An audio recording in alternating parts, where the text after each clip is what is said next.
Hello student. Class 8 में आज हम लोग जो है डिवीजन ऑफ पॉलिनोमियल को स्टार्ट करेंगे। ठीक है, लास्ट क्लास में हम लोगों ने जो है वो कंप्लीट कर लिया था फैक्टराइजेशन, है ना। सो लास्ट क्लास में हम लोगों ने मिल टर्म फैक्टराइजेशन देखा था, एक इंपॉर्टेंट कॉन्सेप्ट है। ठीक है, इसको आप थोड़ा सा प्रैक्टिस कीजिएगा खुद से, मिल टर्म फैक्टराइजेशन। ठीक है, so that you can understand how to factorize any polynomial by middle term factorization. Now today we will start division of algebraic expression. ठीक है, अलजेब्रिक एक्सप्रेशन डिवीजन करने के लिए हम लोग जो है वो क्या क्या यूज करेंगे। डिवीजन ऑफ अलजेब्रिक एक्सप्रेशन, अगर मुझे इसको सॉल्व करना है, इस तरह के प्रॉब्लम को, डिवीजन ऑफ अलजेब्रिक एक्सप्रेशन, तो इसके लिए हम जो है एक तो लॉ ऑफ एक्सपोनेंट का यूज करेंगे, जो आपने क्लास 7 में पढ़ रखा है। एक बार फिर से रिकॉल कीजिएगा उसको। दूसरा जो है हम लोग यूज करेंगे फैक्टराइजेशन का। ठीक है, फैक्टराइजेशन का भी यूज करके हम लोग डिवीजन करेंगे, और लॉ ऑफ एक्सपोनेंट का भी यूज करके हम लोग डिवीजन करेंगे। ठीक है, तो मैं एक बार फिर से लॉ ऑफ एक्सपोनेंट जस्ट आपको रिकॉल करा दे रहा हूं, जो हम लोग डिवीजन में यूज करेंगे उसके लिए। सो लॉज ऑफ एक्सपोनेंट में लॉज ऑफ एक्सपोनेंट में जो हमारा पहला लॉ है वो है कि अगर दो एल्जेब्रिक एक्सप्रेशन है, मोनोमियल है ना, दोनों का बेस सेम है, तो दोनों का जो एक्सपोनेंट है वो ऐड हो जाएगा। सो ये क्या होगा, x raise to the power m plus n. ये कब होगा, जब बेस सेम है, मल्टीप्लीकेशन में है, तो दोनों का जो एक्सपोनेंट है वो ऐड हो जाएगा। ये हमने ऑलरेडी क्लास 7 में पढ़ रखा है। डिवीजन में हमने क्या पढ़ा था, x raise to the power m by x raise to the power n. Division में है और दोनों का बेस सेम है, तो एक्सपोनेंट जो है वो सब्ट्रैक्ट हो जाएगा, और न्यूमरेटर में से डेनोमिनेटर का एक्सपोनेंट सब्ट्रैक्ट करेंगे। इसको हम ऐसे भी लिख सकते हैं, x raise to the power m divided by x raise to the power n is equal to x raise to the power m minus n. ठीक है, सो ये भी हमारे लिए एक इंपॉर्टेंट पार्ट हो गया। ठीक है, सो एक तो ये है, और दूसरा जो है हम यूज करेंगे division of polynomial algebraic expression by factorization, यानी कि जो हमने फैक्टराइजेशन पढ़ा है उस कॉन्सेप्ट को भी यूज करके हम डिवीजन कर सकते हैं। इस पे बेस्ड हमारा जो एक्सरसाइज है वो है एक्सरसाइज 14.3। ठीक है, तो चलिए हम लोग पहले स्टार्ट करते हैं। जो डिवीजन अलजेब्रिक एक्सप्रेशन है उसमें हमारा जो पहला कॉन्सेप्ट है वो है मोनोमियल को मोनोमियल से डिवाइड करेंगे, यानी कि जो डिवाइड हो रहा है वो भी मोनोमियल है, और जिससे हम डिवाइड कर रहे हैं वो भी मोनोमियल है। ठीक है, तो इस तरह के डिवीजन को हम कैसे करेंगे। तो सिंपल है, जैसे मैं मान लीजिए कि आपको कुछ एग्जांपल दे रहा हूँ। पहला क्वेश्चन है हमारा, suppose 25x raised to the power 6 into y raised to the power 7 divided by 30 into x raised to the power 2 into x raised to the power 4। इसको हमको डिवाइड करना है y raised to the power 4। ठीक है, तो इसको हम कैसे लिख सकते हैं, 25 into x raised to the power 6 into y raised to the power 7 divided by 30 x raised to the power 2 into y raised to the power 7, ऐसे लिख सकते हैं। ठीक है, तो अब आप देखिए कि 25 को आप फैक्टराइज कीजिए, 25 क्या हो जाएगा, 5 इंटू 5। अब यहाँ पे देखिए ये दोनों डिवीजन में और दोनों का बेस सेम है, तो हम क्या कर सकते हैं, 6 माइनस 2 लिख सकते हैं। इसी तरह इन दोनों का बेस सेम है डिवीजन में, तो इसको लिख सकते हैं y, यहाँ 4 है ना, 7 माइनस 4 डिवाइडेड बाई 30 को फैक्टराइज कीजिए, तो 2 इंटू 3 इंटू 5। अब आप देखिए ये 5 और ये 5 कैंसिल हो गया, सो क्या बचा, 5/6 into x raise to the power 4 into y raise to the power 3। Simple question है ना। तो ऐसा ही क्वेश्चन आप फर्स्ट एक्सरसाइज में देखिए, ये वाला 25 का जो फर्स्ट क्वेश्चन है ये इसी पे बेस्ड है, तो इसको आप सॉल्व कर सकते हैं। तो क्वेश्चन नंबर 1 टफ नहीं है, ये सिंपल है, मोनोमियल है। देखिए पहला जो डिविडेंड है वो भी मोनोमियल है, जो डिवाइजर है वो भी मोनोमियल है। तो इसमें आपको जो लॉ ऑफ एक्सपोनेंट है उसका यूज करना है, और अगर नंबर है तो नंबर को आप कैसे फैक्टराइजेशन करके डिवाइड कर दीजिए, या कैंसिलेशन अगर आप जानते हैं तो कैंसिलेशन से भी आप डिवीजन कर सकते हैं। ठीक है, आप दोनों में से कोई भी यूज कर सकते हैं। ये हमारा एक कॉन्सेप्ट हुआ। दूसरा कॉन्सेप्ट हमारा क्या है, अब एक तो हो गया डिवीजन ऑफ मोनोमियल, दूसरा आते हैं division of binomial and monomial. Division of binomial and monomial. एक बाइनोमियल को एक मोनोमियल से कैसे डिवाइड करेंगे, तो इसको भी हम देखिए जो हमने पढ़ा है ना मोनोमियल बाई मोनोमियल, उससे करेंगे कैसे। मैं एक जस्ट एग्जांपल दे रहा हूँ, a by B by C है, इसको हम कैसे लिख सकते हैं, a by C plus B by C, ऐसे लिख सकते हैं ना। तो इस तरह अगर हम लिखेंगे तो देखिए ये दो मोनोमियल का डिवीजन हो गया, दो मोनोमियल का डिवीजन हो गया, तो हम इस कॉन्सेप्ट का यूज करेंगे। अब आप देखिए इसी पे बेस्ड आपका जो है क्वेश्चन नंबर 2 है, ठीक है, क्वेश्चन नंबर 2 जो है इसी पे बेस्ड है। तो इसको आप कैसे डिवाइड करेंगे, जैसे मान लीजिए हम क्वेश्चन नंबर 3 सॉल्व करना चाह रहे हैं, तो मैं चलिए यहाँ पे सॉल्व कर दे रहा हूँ सो दैट हमको आगे क्वेश्चन ना लिखना पड़े। 8x³ y² z² plus x² y³ z² plus x² y² z³ divided by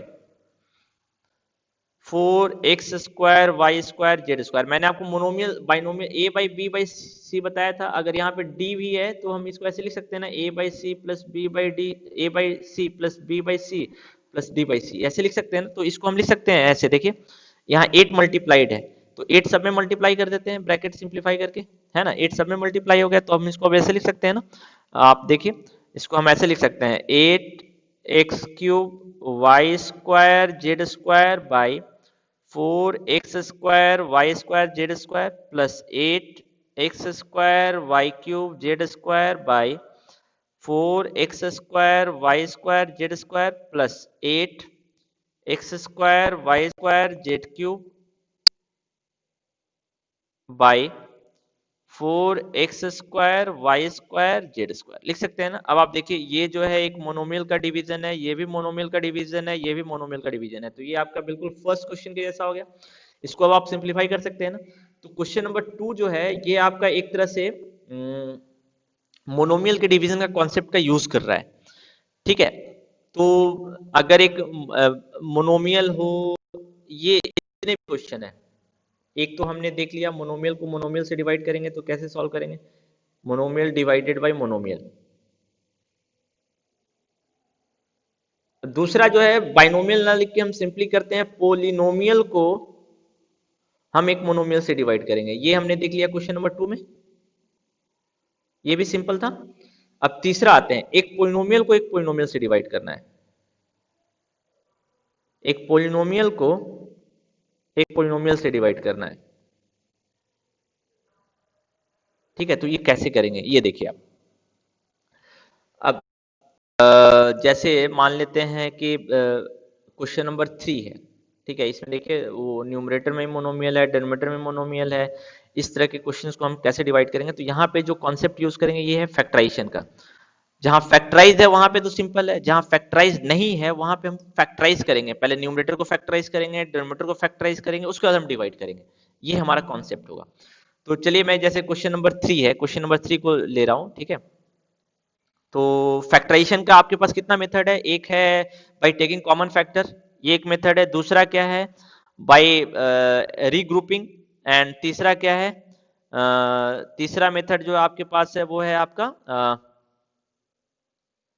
bye middle term factorisation, और चौथा है आइडेंटिटी, ठीक है। तो हम इन सब का यूज करके भी फैक्टराइज कर सकते हैं। अब जैसे देखिए मान लीजिए क्वेश्चन नंबर 3 हम ले रहे हैं, ठीक है, क्वेश्चन नंबर 3।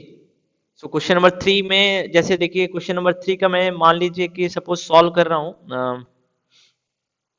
मैं एक क्वेश्चन ले रहा हूं, सपोज 2 ले रहा हूं मैं, क्वेश्चन नंबर 2, ये भी मोनोमियल पोलिनोमियल है, ये भी पोलिनोमियल है।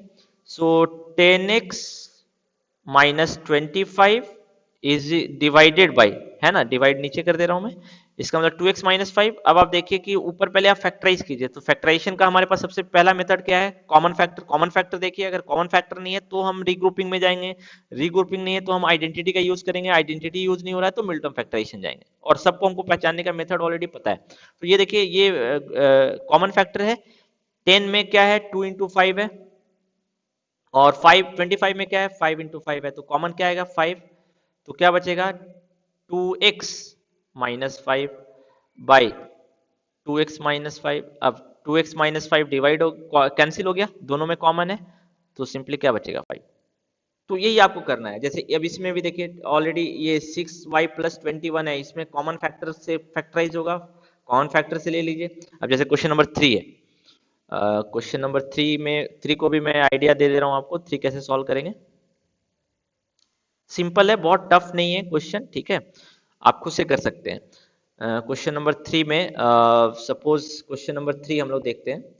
तो 10y into 6y plus 21 divided by 5 into 2y plus 7, अगर ये है तो ऊपर से हम क्या कर रहे हैं, ऊपर को फैक्टराइज करते हैं 2 इंटू 5 इंटू वाई, और इस इन दोनों में कॉमन क्या है, 3 कॉमन है ना, तो 3 हम बाहर ले लेते हैं, 3 बाहर आ गया, इंटू अंदर में क्या बचेगा, यहां से 3 चला गया तो 2, सो 2y है ना, plus 7 divided by 5 into 2y plus 7।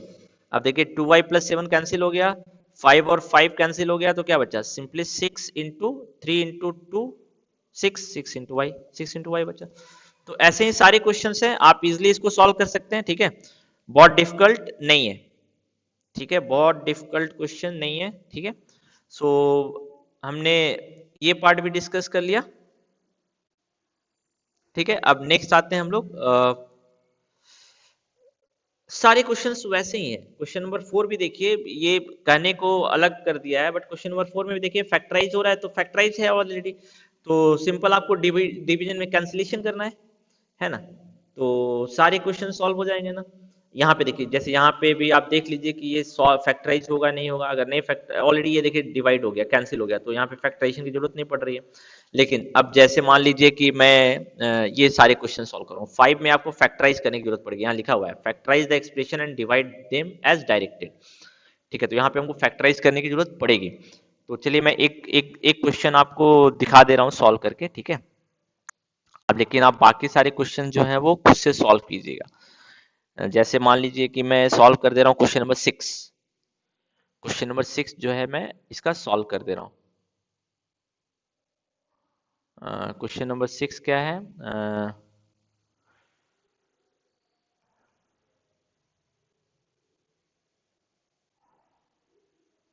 Question number 6 अभी हम लोग देखते हैं, ठीक है।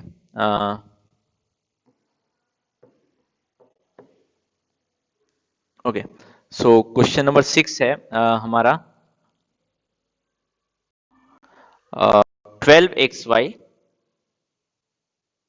12xy into 9x square minus 16y square divided by 4xy into 3x plus 4y, ठीक है। सो इसको हमको फैक्टराइज करना है, तो 12xy into 9x square minus 16y square divided by 4xy into 3x plus 4y। अब इसमें आप पहले तो फैक्टराइज कर लीजिए, 12 का factorization 2 into 3 into x into y. अब आप न्यूमरेटर को अगर गौर करेंगे तो ये देखिए ए स्क्वायर माइनस बी स्क्वायर है, ये भी परफेक्ट स्क्वायर है, ये भी परफेक्ट स्क्वायर है, तो इसको हम कैसे लिख सकते हैं, 3x का होल स्क्वायर माइनस 4y का होल स्क्वायर लिख सकते हैं, डिवाइडेड बाई 4 का factorization 2 into x into y, नीचे में तो कोई फैक्टराइज नहीं हो रहा है, 3x प्लस 4y फैक्टराइज नहीं होगा, है ना। अब ये जो है ये आपका ए स्क्वायर माइनस बी स्क्वायर के जैसा है, ए स्क्वायर माइनस बी स्क्वायर, तो इसका फैक्टराइजेशन क्या है, सो 2 यहाँ पे तो 2 और 2 कैंसिल हो गया, ये और 2 और 2 कैंसिल हो गया, ये y कैंसिल हो गया, x कैंसिल हो गया, तो सिंपली बचा 3। यहाँ पे A square minus B square, so A plus B into A minus B divided by denominator में क्या बचा, डेनोमीटर सारे कैंसिल हो गए, तो सिंपली बचा 3x प्लस 4y। अब देखिए 3x प्लस 4y कैंसिल हो जाएगा, तो इसका फैक्टराइजेशन क्या हुआ, 3 इंटू 3x माइनस 4y, ये कंप्लीट डिवीजन है, ठीक है। तो जो नंबर 5 है ये नया नहीं है, आपको न्यूमरेटर को पहले फैक्टराइज करना है, फिर डेनोमीटर को देखिए अगर फैक्टराइज हो रहा है तो उसको फैक्टराइज कीजिए, उसके बाद देखिए कि कौन कौन कैंसिल होगा न्यूमरेटर और डेनोमीटर में, यानी डिवाइड होगा, है ना। तो अब मेरे ख्याल से आपका जो एक्सरसाइज 14.3 है ये इजी है, कंप्लीट हो जाएगा, ठीक है। तो यहां तक कीजिए, इसके बाद एक ही बचेगा, ये भी आसान है, आप खुद से सॉल्व कर सकते हैं, ठीक है। अब जैसे मैं आपको 14.4 जो है ये भी आप सॉल्व कर सकते हैं, ठीक है, आपके पास समय है, ऑलरेडी संडे भी है, कल का भी समय है आपके पास। जैसे अब फाइंड द एरर और करेक्ट करना है in the following mathematical statement, जैसे 4x माइनस 5 को ये लिखा गया, ये गलत है या सही है, ऑब्वियसली गलत है, क्योंकि 4x-5 है, तो इसको अगर हम मल्टीप्लाई करेंगे, find and correct the error. Error क्या है यहाँ पे? -5 एरर है, क्योंकि 4 जब मल्टीप्लाई होगा तो 4x से ही मल्टीप्लाई होगा और 4 5 से ही मल्टीप्लाई होगा 20। तो करेक्टेड फॉर्म क्या है? ये आपको लिखना है। तो ये देखिए 1 से लेकर 9 तक में सारे में यही करना है, आप इजिली कर सकते हैं। ठीक है, अब आते हैं क्वेश्चन नंबर 10 पे।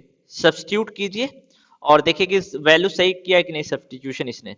एक से पे -3 स्क्वायर पुट किया, 5 इंटू -3 पुट किया, 4 किया। अब आप देखिए -3 का स्क्वायर 9, ठीक है, 5 इंटू -3 ये गलत हो गया यहाँ पे, है ना, और 4 यहाँ सही है। तो अब इसका करेक्टेड फॉर्म क्या होगा? 9 -15 प्लस 4, सो 13, 13 -15 -2, ये होगा, है ना। तो 10 नंबर भी इजी है।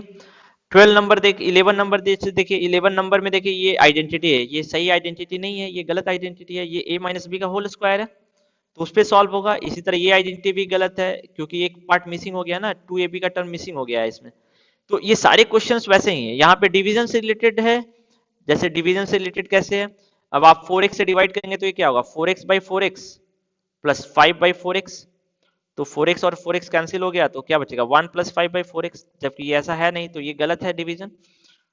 तो जो एरर है ये आपकी जो प्रीवियस कॉन्सेप्ट है उस पर बेस्ड है, तो आप खुद से कैलकुलेट कीजिए और उसके बाद देखिए कि इसने जो कैलकुलेट किया वो सही है या नहीं। तो एक्सरसाइज 14.4 भी आपका कंप्लीट हो जाएगा। तो ये दोनों एक्सरसाइज आप कंप्लीट कीजिए, क्योंकि आपके पास टाइम भी इनफ है। ठीक है, 14.3 एंड 14.4। ओके।